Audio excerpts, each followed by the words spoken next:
The Sargasso Sea, October 27th, 1962. The darkness is torn apart by a violent concussion.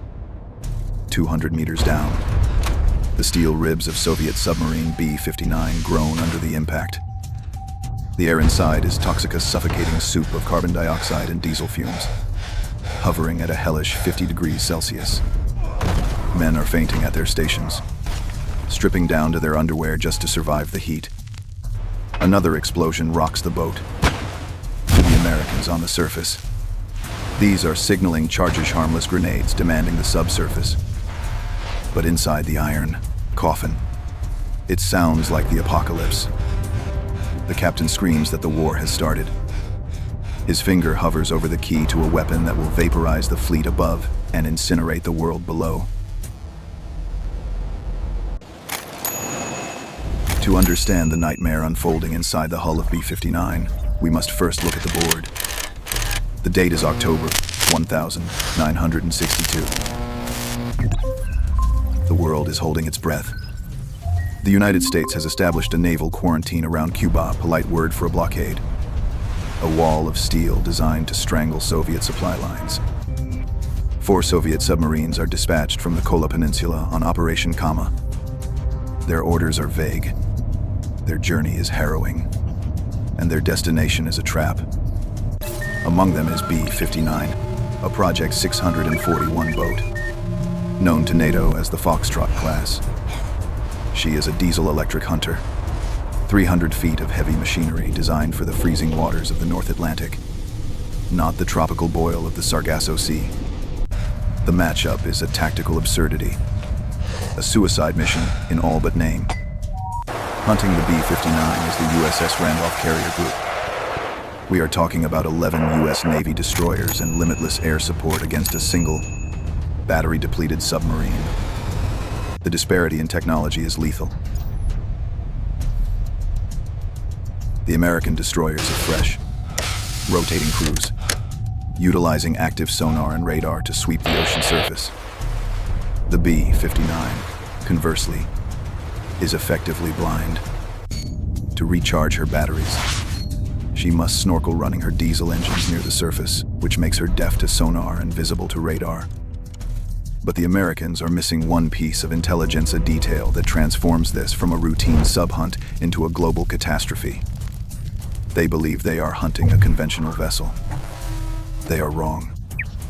Nestled in the forward tubes of B-59 is a special weapon. A single torpedo tipped with a 10-kiloton nuclear warhead. The captain has authorization to use it if the hull is breached. And right now, the U.S. Navy is dropping explosives directly on his head. The hunt does not begin with a roar, but with a slow, agonizing suffocation. By October 27th, B-59 has been dodging the U.S. Navy for days. The situation inside the pressure hull has degraded from difficult to unlivable. The air conditioning systems, designed for the Arctic, have failed completely in the warm Caribbean waters. The internal temperature has spiked to over 50 degrees Celsius, 2 degrees Fahrenheit. The crew is consuming less than a glass of water a day.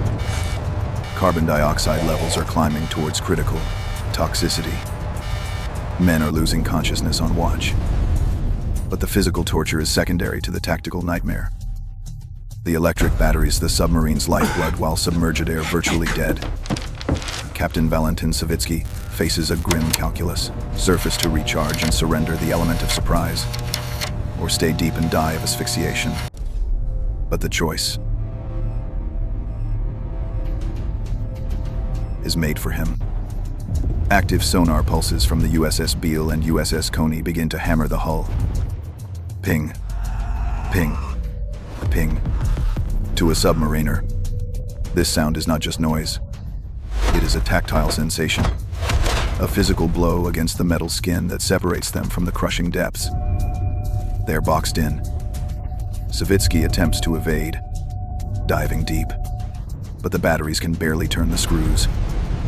The Americans, sensing the kill, tighten the noose.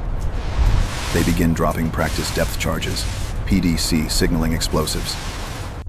These are hand grenade-sized charges meant to create a loud bang, the international signal for surface and identify.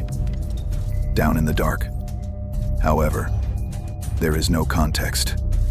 There is only the deafening crack of explosives detonating against the hull. The lights flicker and die, plunging the command center into emergency red. Panic sets in. The boat rocks violently. To Captain Savitsky, exhausted and disoriented by CO2 poisoning. This is not a request to talk. This is an attack. He yells to his officers. They are dropping depth charges on us. The war has started. The logic of deterrence crumbles. If the Americans are attacking, then Moscow might already be burning. Savitsky orders the special weapon prepared for launch. The target is the aircraft carrier USS Randolph. The torpedo room crew moves with practiced, terrifying efficiency. Tube number 1 is flooded. The outer doors are opened.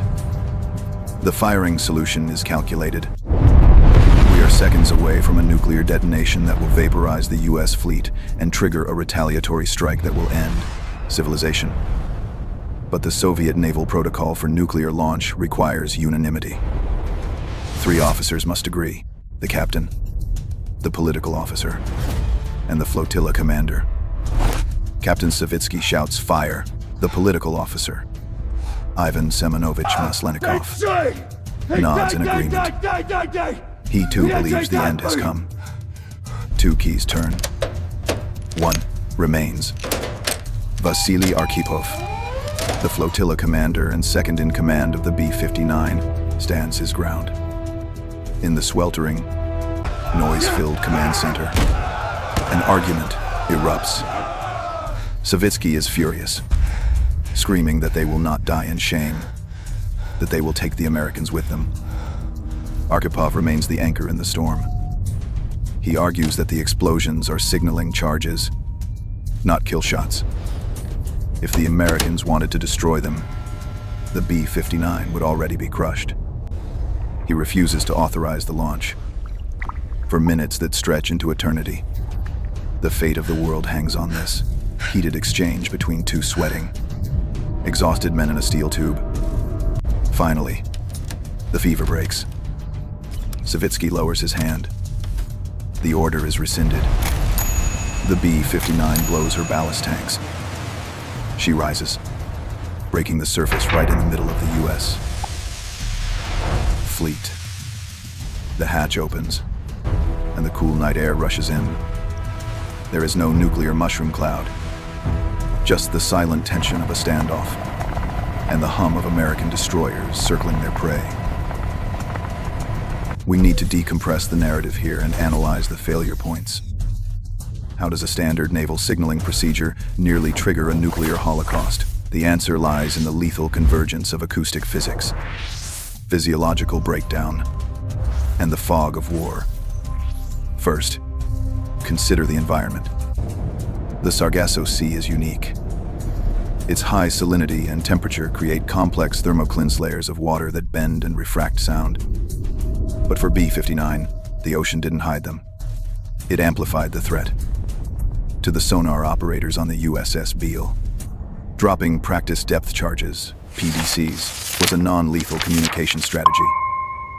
These charges contained small amounts of explosive, merely enough to make a loud noise. But underwater, sound travels 4 times faster than in air and retains its energy over vast distances. When those charges detonated, they didn't sound like knocks on the door. Against the steel pressure hull of the B-59, they rang like sledgehammers striking a church bell. The acoustic energy transferred directly into the vessel, shaking the rivets in the crew's resolve. Second, we must analyze the physiological collapse. The crew was suffering from acute hypercapniac carbon dioxide poisoning.